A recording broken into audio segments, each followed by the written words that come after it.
na confidential funds na basta-basta lang naglaho mula sa kaban ng bayan sa ilalim ng pamumuno ng ating Vice Presidente. Mr. Chair, 612,500,000 pesos o mahigit kalahating bilyon. Mr. Chair, ito po ang pondo ng bayan na nawala o hindi ma-explain mula lamang December 2022 hanggang September 2023. Siyam na buwan lamang po, Mr. Chairman. Sa ganitong halaga, halos budget na po ng isang buong ahensya para sa isang buong taon ang pinag-uusapan po dito. Pinaglaruan po tayo? Niloko ho ba tayo? O pinaglaruan po ang publiko pagdating sa kanilang pondo? Mr. Chairman, sa item 4.12 ng Joint Circular, ang requirement po sa government agencies na nagdi-disperse ng confidential funds is to submit documentary evidence of payment upon the liquidation at the end of the period for which it was allocated. These documents, Mr. Chairman, are to be submitted to the Intelligence and Confidential Fund Audit Unit of the Commission of Audit, who shall then audit these documents.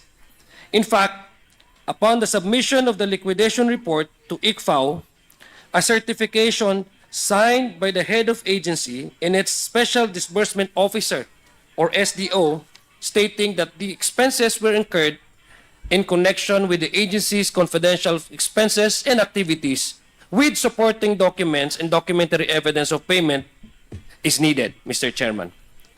As the name suggests, ebidensya, is supposed to prove a fact that the confidential funds were utilized for confidential expenses.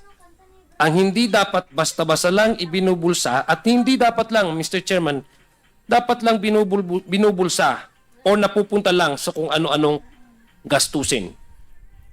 Mr. Chair, from among these documents, this committee discovered that the confidential funds, which should be utilized by civilian agencies for security and surveillance activities, was just handed over to two members of the Vice President's security team upon the instruction of the VP herself.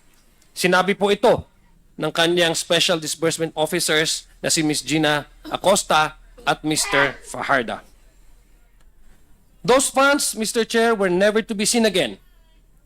And according to the SDOs, these same two members of our security group supposedly just provided them with the acknowledgement receipts to be submitted to COA. Ibig sabihin po nito, Mr. Chair, para po mag-comply sa requirement na nag-submit ng documentary evidence of payment, ang binigay ng OVP at DepEd ay acknowledgement receipts lamang. But in the course of investigating the OVP and DepEd submissions to the COA, these acknowledgement receipts, which were supposedly submitted to prove that it actually utilized confidential funds for the purpose stated in its fiscal and financial plan, Mr. Chair, we uncovered a number of anomalies. Sabi ko nga po, ang tanong, nanganganak ng mas maraming tanong. Mukhang ang mga supposed evidence or proof of the use of these confidential funds ay bogus or gawa-gawa lamang. Fake no, ang tawag po sa English. These discoveries led us to the conclusion that something was really amiss, Mr. Chair. May mali na ang pagkakamali na ito ay humahantong po, Mr. Chairman, sa katiwalian. Under Joint Circular 2015-001, it states that confidential funds must be utilized during the period of the particular project. This was confirmed by a resource person, Attorney Gimora, who said during the November 20, 2024 hearing before this committee that she agreed that in relation to the submitted acknowledgement receipts for OVP's confidential funds in December 2022, these do not confirm with the period that was covered by the confidential funds. Ito po yung kasagutan niya nung tinanong po siya ng ating kasamahan po dito, si Congressman Jill Bungalon. In the submitted acknowledgement receipts of the OVP to the COA, which as previously mentioned, it was supposedly a proof of its utilization of confidential funds from December 21 to December 31, 2022. And yet, we found numerous receipts which were dated outside of the period. Ibig sabihin, may mga resibuta po tayo dyan na hindi po within the prescribed o tinalagang dates kung saan nagkaroon po ng utilization ng confidential funds. Mr. Chairman, yung confidential funds na dinisburse po ng December 21 to December 31 of 2022 ay mayroon din pong resibo tayong natanggap na dated, na bago pa man ito, Mr. Chair, may mga acknowledgement receipts po tayo na natanggap na ito ay ginasta bago pa man ng December 21, 2022 at mga ibang acknowledgement receipts na nagasta ng December 2023. Ang tanong ko po, Mr. Chairman, sa atin, paano naman ito mangyayari, Mr. Chair? Hindi rin po pwedeng sabihin na para sa ibang confidential funds ito na napasama lang. Because neither the OVP nor the Department of Education had any confidential funds prior to 21 December 2023, nor for December 2023. Wala naman po na confidential funds na binibigay or accordingly gagamitin or gagastahin nung prior, bago nag-December 21, 2023, at wala naman pong confidential funds na allotted for December of 2023. What are shown on the screen, Mr. Chair, are not just the only ones we found, as based on our examination of the acknowledgement receipts. We also found, Mr. Chair, that more than 150 acknowledgement receipts representing payments which amounted to more than 24 million pesos. Mahirap pong paniwalaan, Mr. Chair, na typographical errors ito o nagkamali lang po sa PETSA. Masyado naman pong marami siguro ito yung mga typographical errors na ito because it amounts to 150 acknowledgement receipts.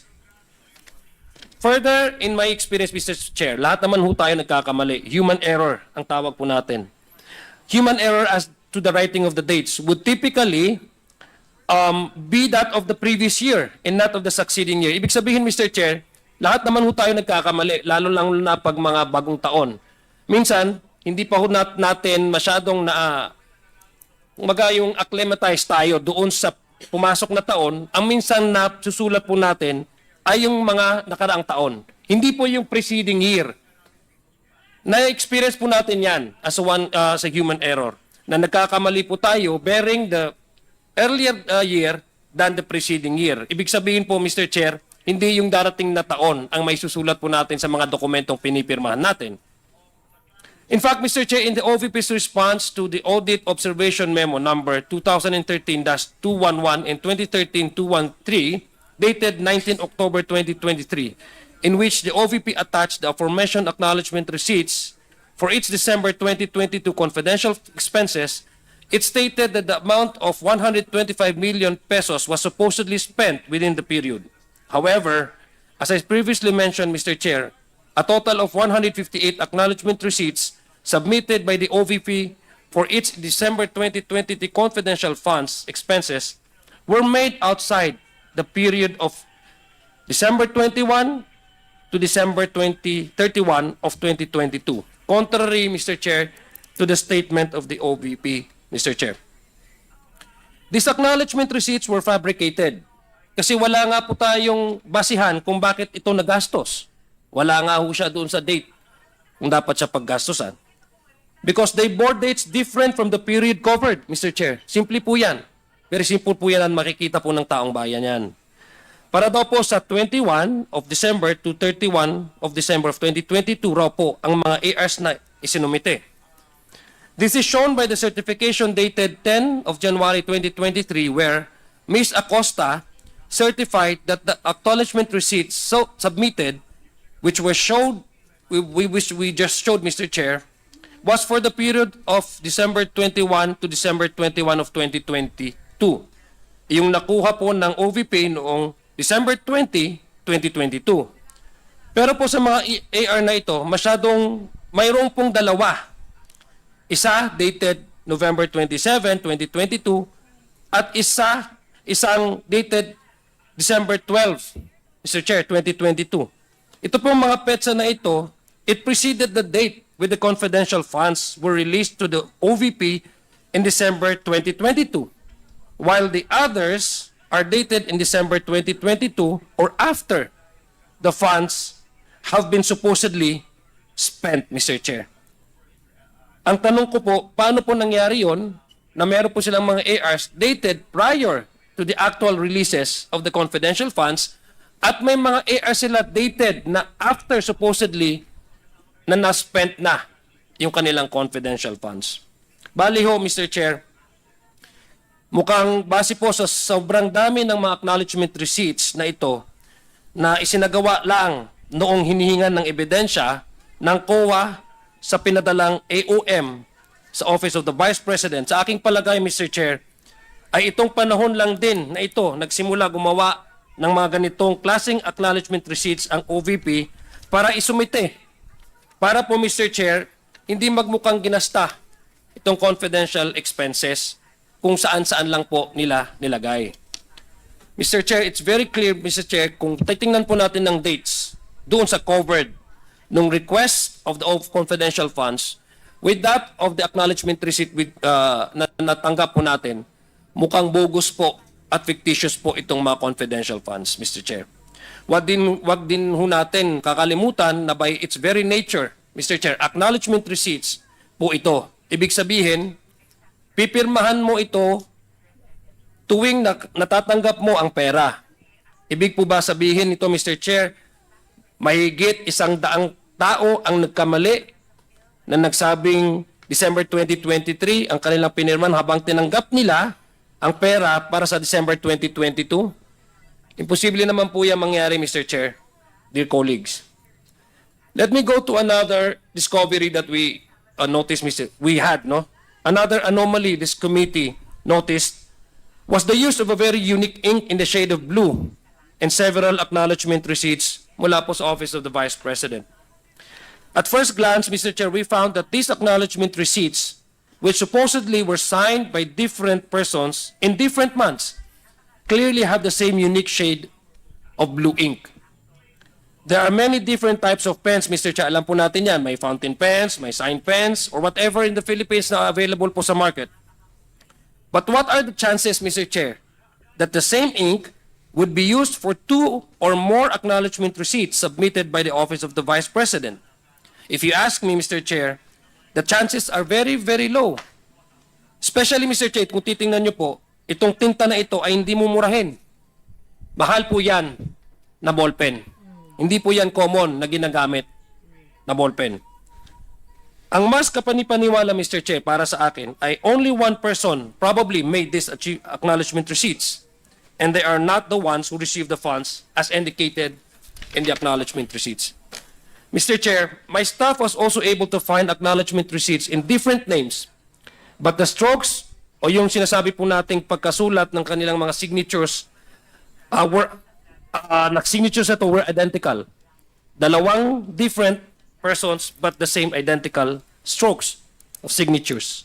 Incidentally, Mr. Chair, these were all done on March of 2023. Moreover, Mr. Chair, the signatures all bear the same figure, done to 2 or 3 times.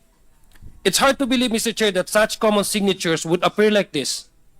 I admit that I'm not an expert in this kind of analysis, unlike those at the NBI, kasi sila naman po incompetent gumawa nito na examination. But based on what I know, Mr. Chair, these coincidences are too hard to ignore. In any event, Mr. Chair, ito pong committee na ito ay pinapasuri po natin yan sa NBI to make sure that these signatures have signed by the same person. Titingnan niyo mo po yan sa monitor, the same strokes, different persons. We also found out, Mr. Chair, that 2 acknowledgement receipts, both in the name of Milky Sikuya, both had done on the same day. Same po pinirmahan on the same day, same address in Zambales, and using the same pen. However, have totally different signatures. Tingnan niyo po, magkakaiba. The same day, the same date, same name, but different signatures. Tanong ko po, Mr. Chair, did the person who signed this receipt suddenly forget how they signed in the middle of the same day? Nagkamali ho siya na nakapirma pala siya tapos pipirma ulit ng isang acknowledgement receipt. Di ba ho ba pag naka-receive ka na, hindi ka na ho magpipirma at hindi ka namang mag-receive ng isang another acknowledgement or payment? It could have been acceptable, Mr. Chair, if there was merely a small variance between the signatures. Although, as we can see, these two signatures are wholly different from each other, which only leads to the conclusion, Mr. Chair, that whoever made this ARs was not actually this Milky Kuya. This is truly mind-boggling, Mr. Chair, to say the least. Another, Mr. Chair, another character who we found is a certain Alice Crescencio. There were 3 different acknowledgement receipts in the name of one Alice Crescencio submitted by the Department of Education in her name. Tatlo po yan na acknowledgement receipts from the same agency, Department of Education, bearing the same name. However, Mr. Chair, similar to our friend, tandaan niyo po si Kokoy Villamin na na-present po natin nung previous hearing. Similar to our friend Kokoy Villamin, Mr. Chair, there were 3 different signatures. Kapansin-pansin din po rito, Mr. Chair, na si Miss Alice, was apparently, according to these ARs, were in different parts of the Philippines. Pinirman niya, nung inuna, nasa Pasay City siya. Pangalawa, pumirma siya, nasa Iligan City, sa Mindanao. At doon po sa ang aking probinsya, sa Lanao del Sur. Pumirma din ho siya doon. Baka nandun din siya according to the acknowledgement receipt. So, itong pangalan po ito, Mr. Chair, it leaves a very questions, no? Kaya sabi ko, nanganganak ng tanong. Itong mga pangalan na po ito, Mr. Chair, ay hindi pangkaraniwan. Hindi ho natin masyadong naririnig ang Alice Crescencio. Hindi ho common name ito. Kung Maria, ano man yan, yun ang mga common name. But this is an uncommon name. And the chances are, what are the chances, Mr. Chair, that 3 different individuals, persons, have the same names and spelling? What are the chances, Mr. Chair? All receiving the same confidential funds for different purposes from the same agency, which is DepEd. Sobrang laking coincidence ito, Mr. Chair, which actually, it's a mind-boggling. Medyo